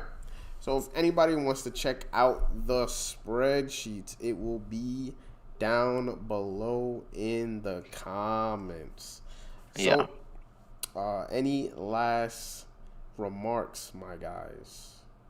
just quickly on the spreadsheet, because some people don't notice, and I probably should point this out. There are other tabs at the bottom if you're curious, because I do other stuff besides these kind of wish list things. So I recently added like a sort of my thoughts tab about the changes. That was when I posted the thing, just because I thought it'd be useful to, and I didn't want to like type out a whole essay when I made the Twitter post. So I thought it'd just be useful to compile my thoughts there. And then I have sort of just other tabs with custom stuff, reworks, all that good stuff. So. Yeah, there's truly been a lot of effort put into this, like just flipping through the tabs, reading all the reasoning. So definitely make sure you check it out. Like, it's not a waste of time if you're interested in this kind of thing at all. Probably the best thing I've seen. Like, yeah, I'm checking it out right now. Yeah, he's definitely put in a lot of work here. Honestly. There's a whole bunch of stuff. Look at this guy. He's making kale, bro.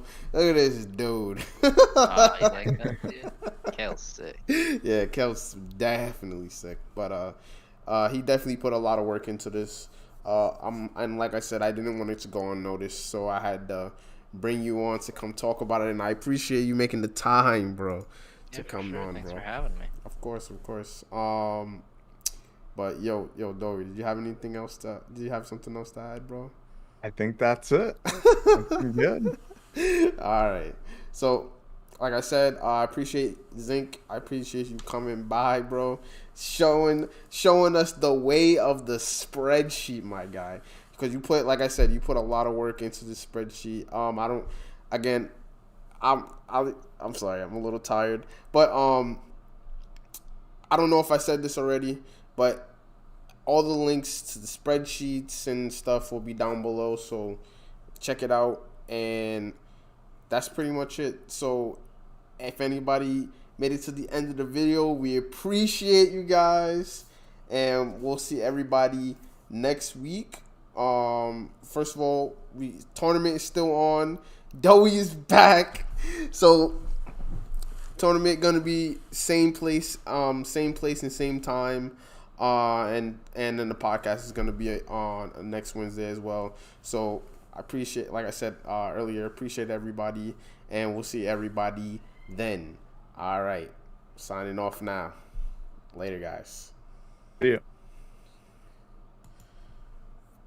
That was a long one, fellas. That's a marathon. When I was doing the podcast with Roji, and when they dropped like the big balance patch, it was like a 3-hour podcast, and we were done. We're like, oh my god, what just happened? So we're gonna talk about like 40 changes or something. Some of them it are could take card a while. players and talking more than they play the game.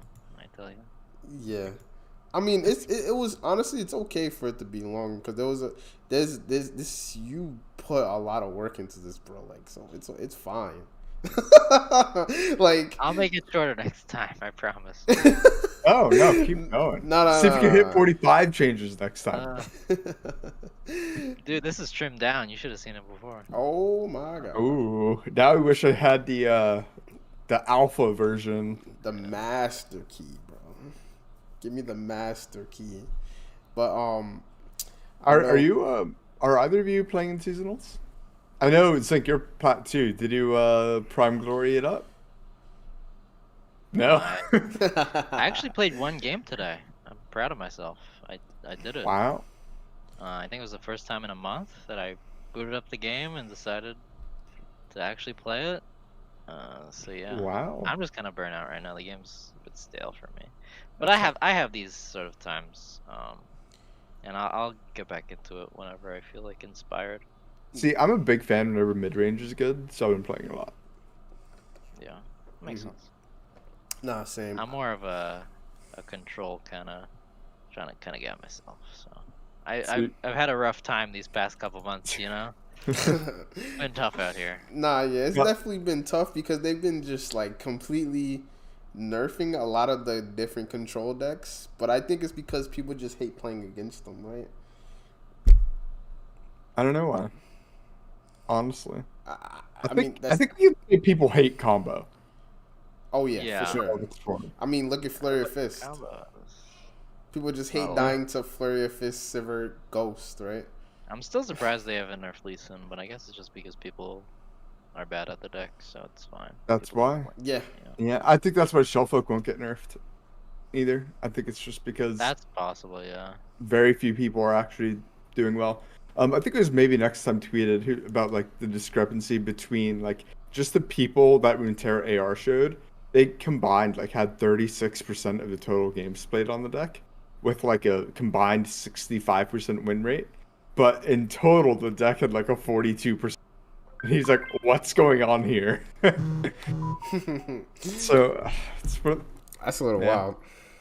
yeah, I think they're gonna keep it as is, but we'll see. We'll see. I mean, it's I definitely just hope the patch actually shakes things up, yeah. because it would really suck if it didn't. See, We're also this is getting what an Riot told us, expansion though. next month, so that's cool. That was the big. This is the Yeah, big. I can't wait for problem is Bandle that City to become even better. Can you guys wait, or what? I mean, hopefully, and this is what a lot of the different devs have been saying, that they're gonna try their hardest to like make more balance changes, right? And hopefully they stick to their word because they're lying. I'm telling you. I don't know if we're still online. I'm never getting a fist bump. I'm way too critical of Riot. They're lying. All right. We've been led on for the last 8 months. The Shreeman Desert has been vast for 8 months. They're absolutely lying to our like 100%. It's they keep on saying, "Oh, later, we hear you." No, they're done. They're lying to us. Yeah. I felt that. Is I because of the copium of what's it the freaking landmark? Monoshima. Yeah. Oh, no, Monoshima. it's just this has been going for 8 months, and nothing's changed. I mean, the Like, meta has changed a little bit. we're not getting another patch until January, or a balanced patch until January. This time they told us, smiley face. Yeah, true. This time they at least XD, I told guess. us. Yeah. Like, No, and I agree. people on Twitter. I mean, it's not that big of a deal. It was like 2 people. I like tweeted or responded to someone. And I was just like, man, I need to find it because I can't remember. But they were like, yeah, but December I think it was M Talk was like, yeah, but December they take off and that's normal. And they said they were gonna start in January, and I'm like, this is copium. Yeah. So I actually think that whole thing is fine. I think the main problem is they're not actually patching on the smaller cadences. So for example, like when Jace came out, there should have been a patch. Yes. But when like big expansions come out, like when the next Vandal City expansion comes out, it's fine if there's no patch because there's like what 40 new cards. Like that's plenty to shake up things and keep things fresh for a while, and then until January when there's another patch. But I feel like they're just not. They're doing a patch once every 2 months, even when in between there isn't a large expansion, which I think is a mistake. Okay, Yeah. I hear what you're saying.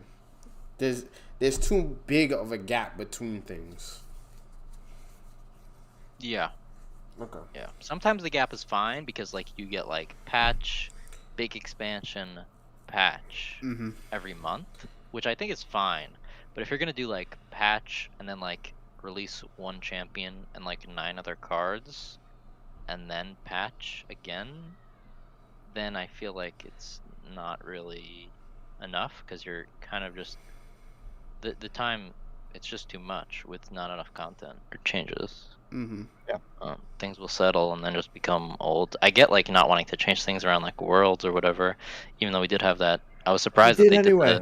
yeah, I mean, we had which was great. I mean, it was overall very good changes for the Worlds patch, but I 2 feel weeks like, too late. They yeah, maybe we it could have blew had my those mind a that bit more often.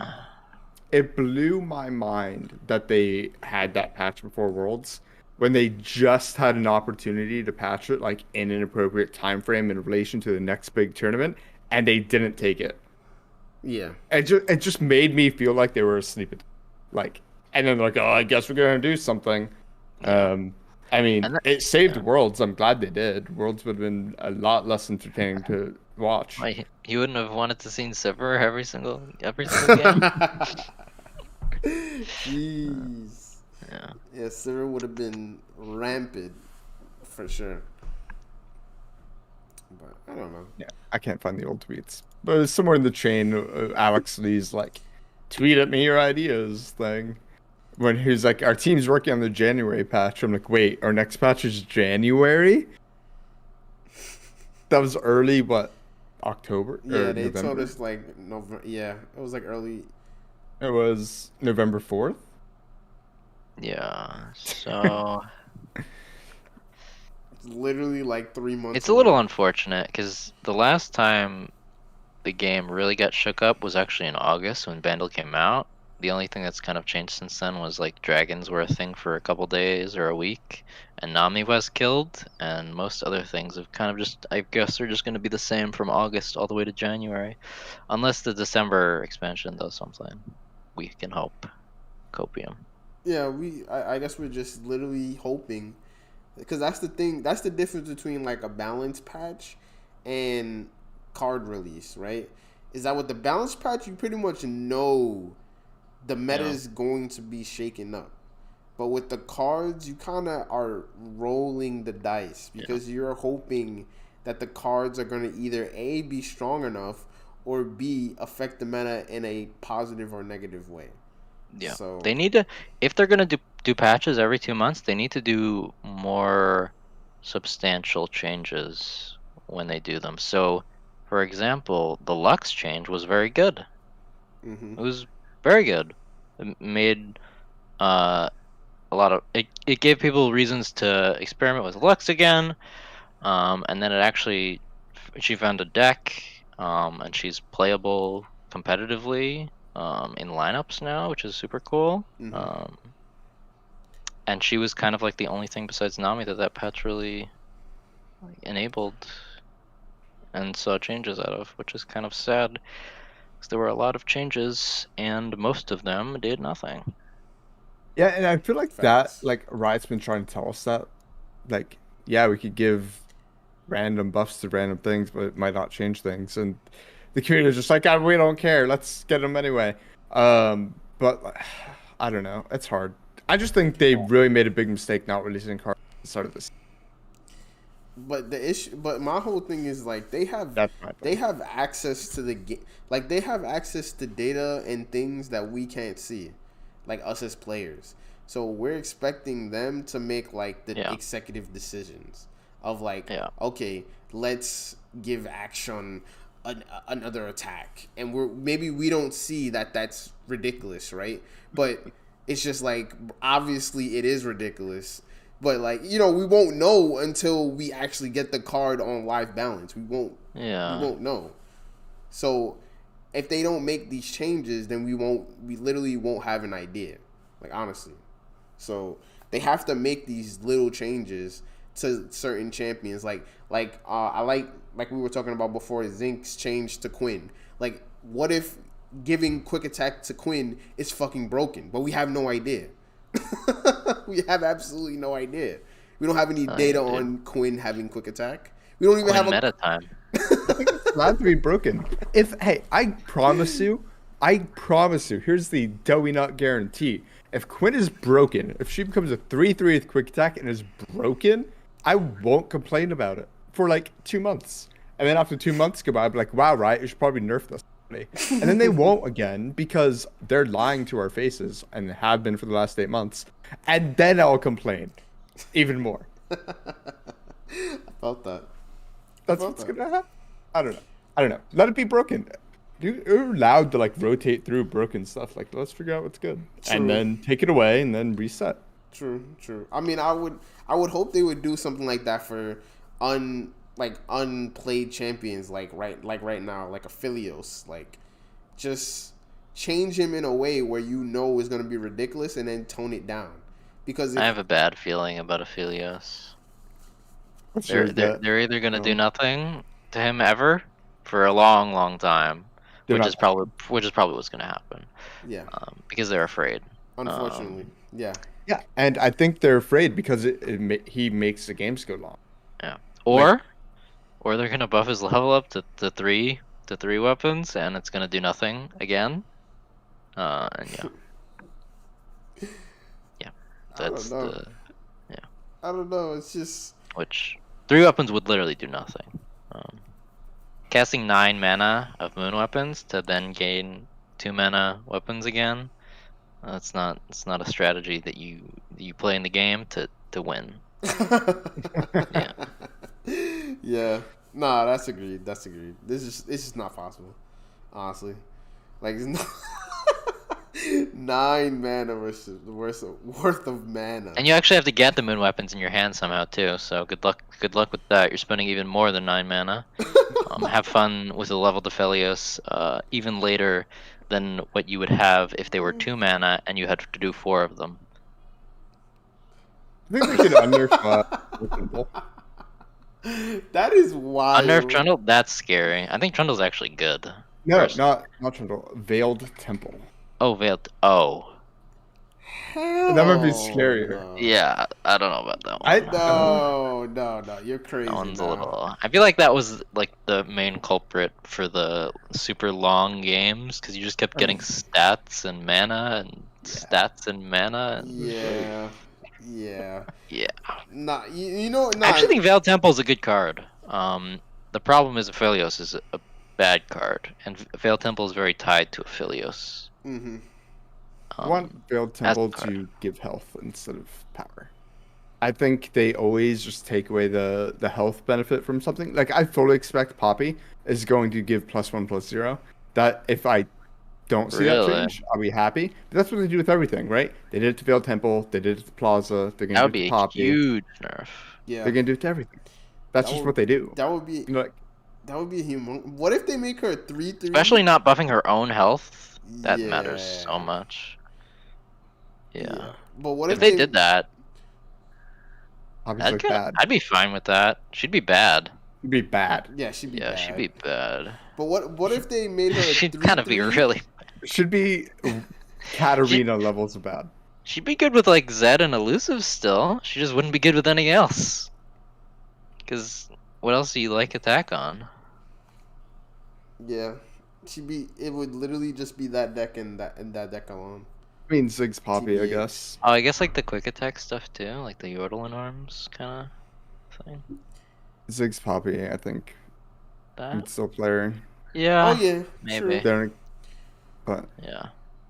I don't know. That would be an interesting change, because the Ranger gives only health too, so.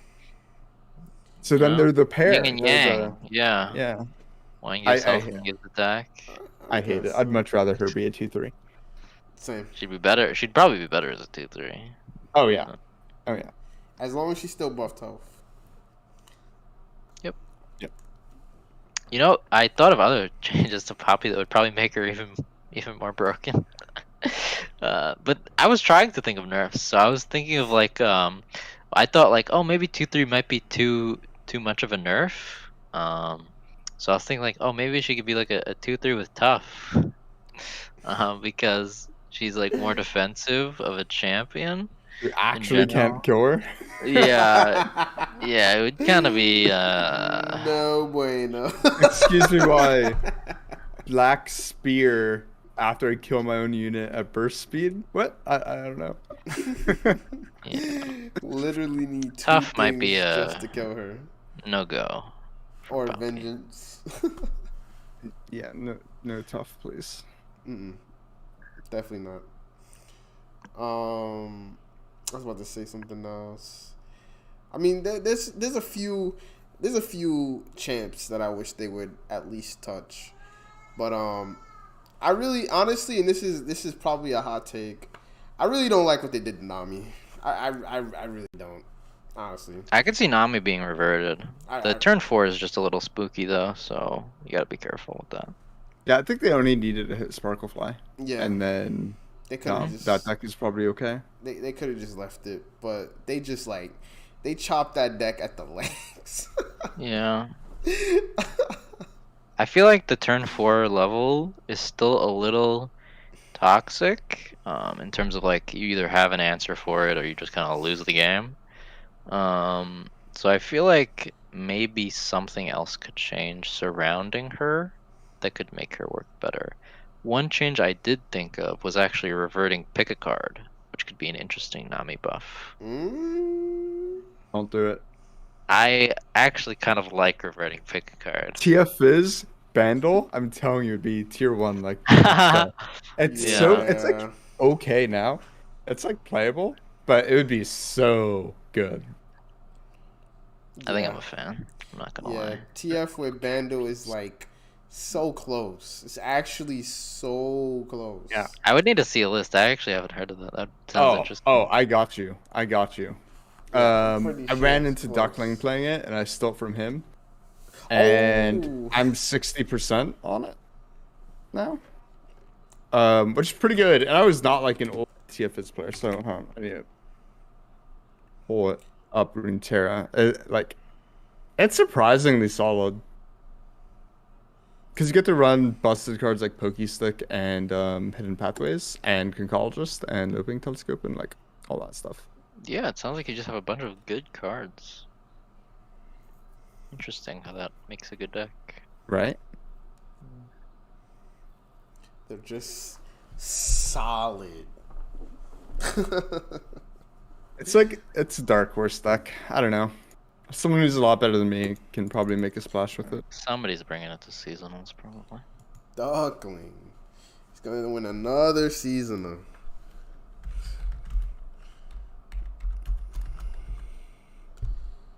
And with the rank package, your Mind Meld, you're literally at like 15/15 or something stupid like that. Yeah, looks good.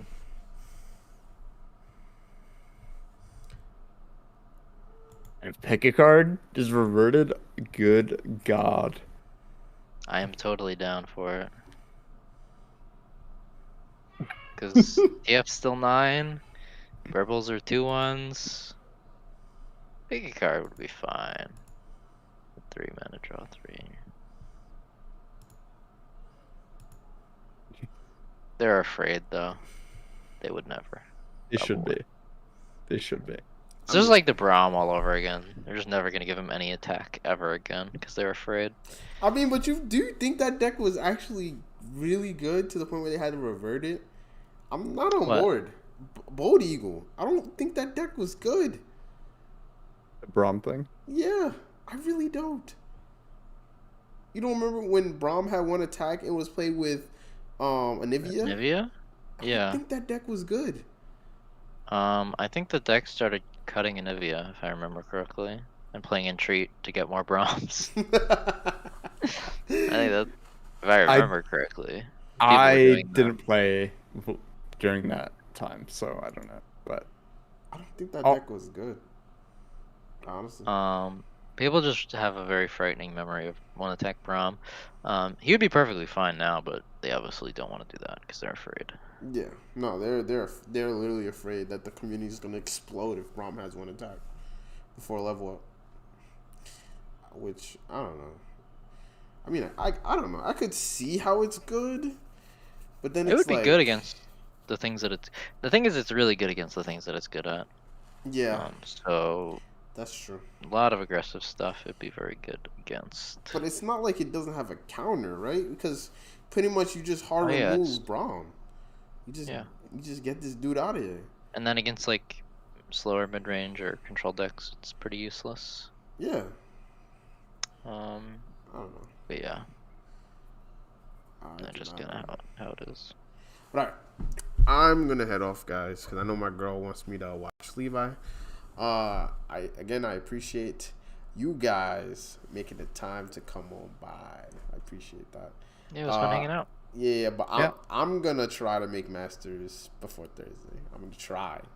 Oh, Where, I don't where are you know, at bro. right now? I don't know. I am Diamond 3. Oh, you're diamond. Oh, you got it. Oh, dude, you actually got it.